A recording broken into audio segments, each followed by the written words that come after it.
Le paiement de la dette est un lien qui dure bien plus longtemps qu'on ne pense. D'abord, les jeunes femmes ont une dette très élevée, de 20, 30, parfois 50 000 euros. Ce sont des montants énormes. Et il n'y a pas que la dette, elles paient aussi leur loyer et même le lieu où elles se prostituent pour 150, 200 euros par mois. Leur parcours devient du coup très, très, très long.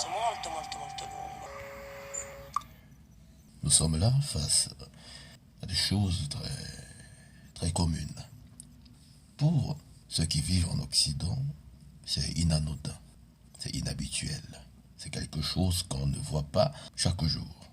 Mais pour ceux qui vivent en Afrique, qui sont au fait de certaines choses, savent que ce genre de choses font partie des réalités des gens qui vivent ici au continent.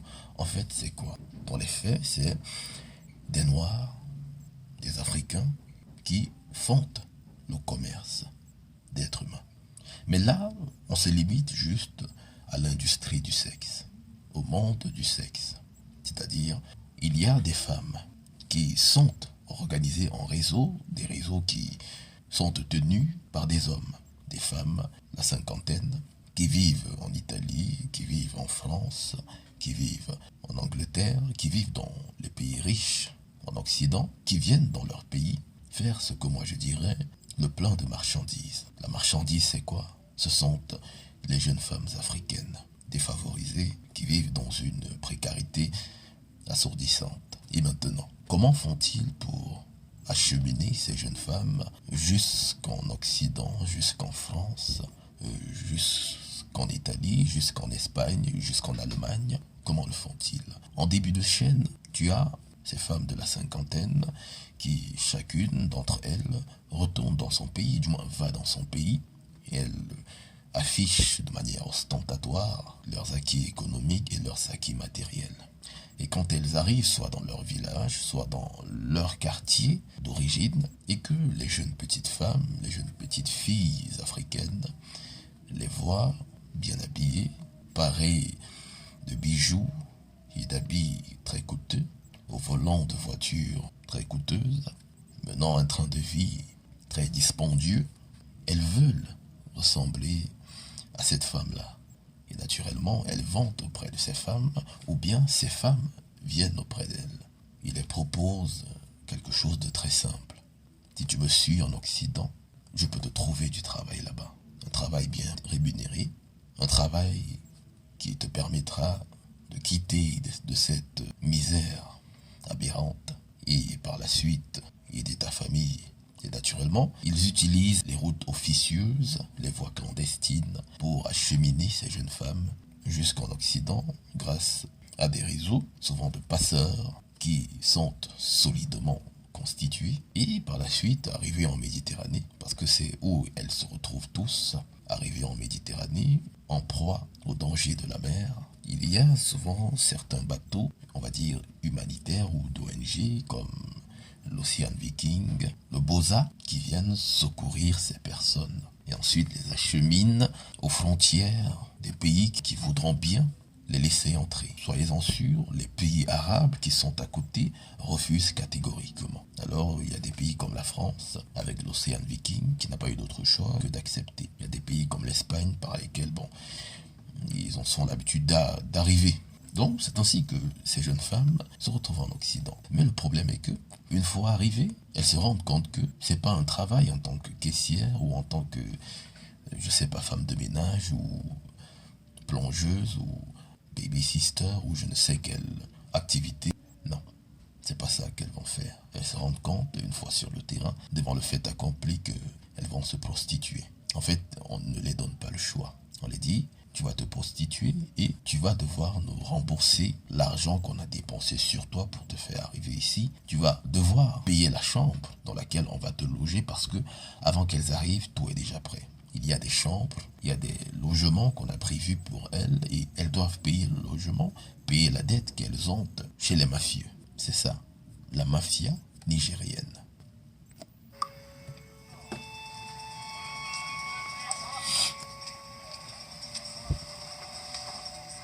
Il a fallu fallu un certain temps aux premiers témoins de ce sordide trafic pour prendre la mesure de ce que subissaient ces femmes, craintives et peu loquaces.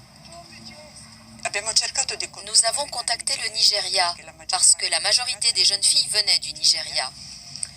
Nous avons demandé à un prêtre qui étudie à Rome et c'est lui qui nous a ouvert les yeux. Il a dit « Sachez ». Comme je l'ai dit au début de mon monologue, cette sœur découvre une facette de la saleté du genre humain. Mais ce n'est qu'un infime fragment du vice que l'être humain peut contenir en lui. Et moi, je m'attarde beaucoup plus sur le cas de l'Africain. En Afrique, durant l'époque coloniale, quand les premiers colons arrivaient sur les côtes africaines, ils se sont rendus compte qu'ils ne pouvaient pas aller plus loin que les premiers villages aux abords des côtes et qu'il y avait certaines maladies tropicales qui les empêchaient d'aller plus loin. Alors qu'est-ce qu'ils ont fait? Ils ont fait des propositions aux chefs de village aux abords des côtes africaines dans lesquelles ils promettaient, en échange d'esclaves, de les payer.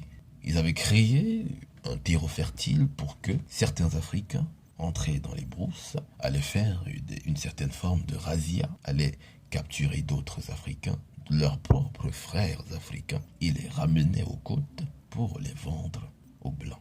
Et parfois même, certains chefs de tribus pratiquaient ces formes de razzia dans leur propre tribu. Ils prenaient certains jeunes hommes et allaient les vendre en échange de sucre, des petites babioles qui, à nos jours, n'ont aucune forme de valeur, mais à cette époque avaient de la valeur. C'est le vice de l'homme noir. Et ce sont des choses qui, sans le blanc, mais avec l'argent pour seule motivation, l'appât du gain pour seule motivation, des Noirs, des Africains le font volontiers, trafiquent d'autres Africains comme marchandises, comme bétail. C'est pour ça que j'ai souvent l'habitude de dire, avec ou sans le blanc, l'esclavage s'est fait, se fera et est en train de se faire.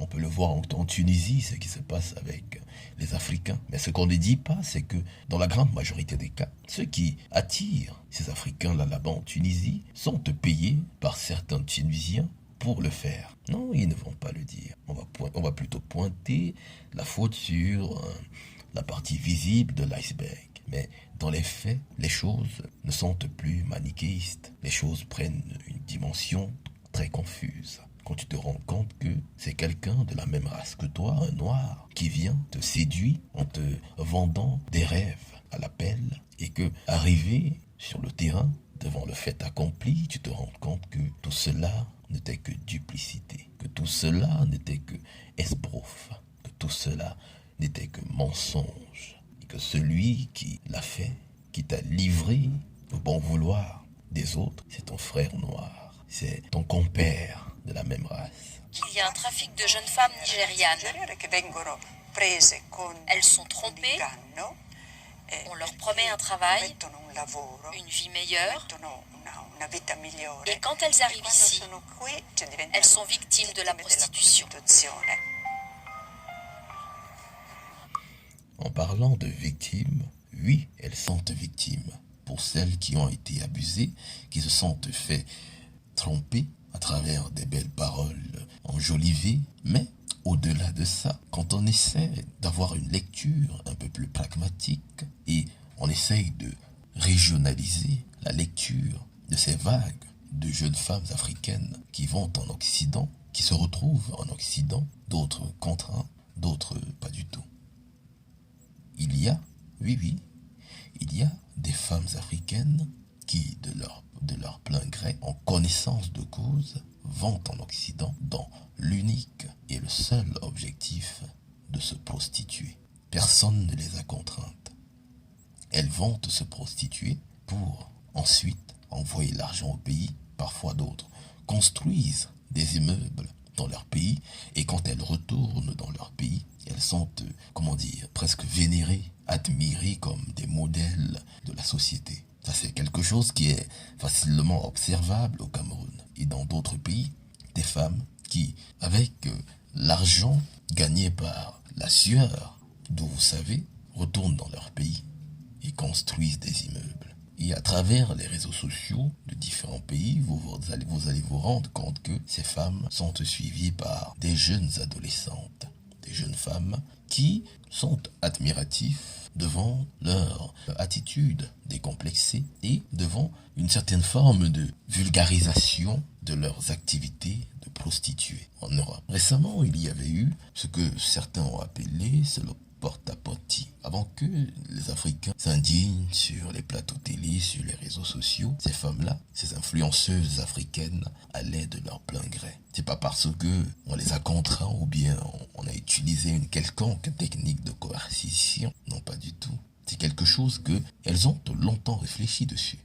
En tant qu'homme, quand tu te rends compte que une femme, de son plein gré, sans être contrainte d'aucune manière que ce soit, décide de s'avilir pour de l'argent à ce point où des gens chient dans sa gueule, des gens souillent son corps, au point, quand tu vois ces images, tu te rends compte que seulement le caractère symbolique d'un homme qui chie dans la bouche d'une femme fait ressortir toute la laideur qui peut être enfuie en l'être humain, peut faire ressortir à quel point l'être humain, certains êtres humains ont une conscience facilement monnayable, facilement corruptible.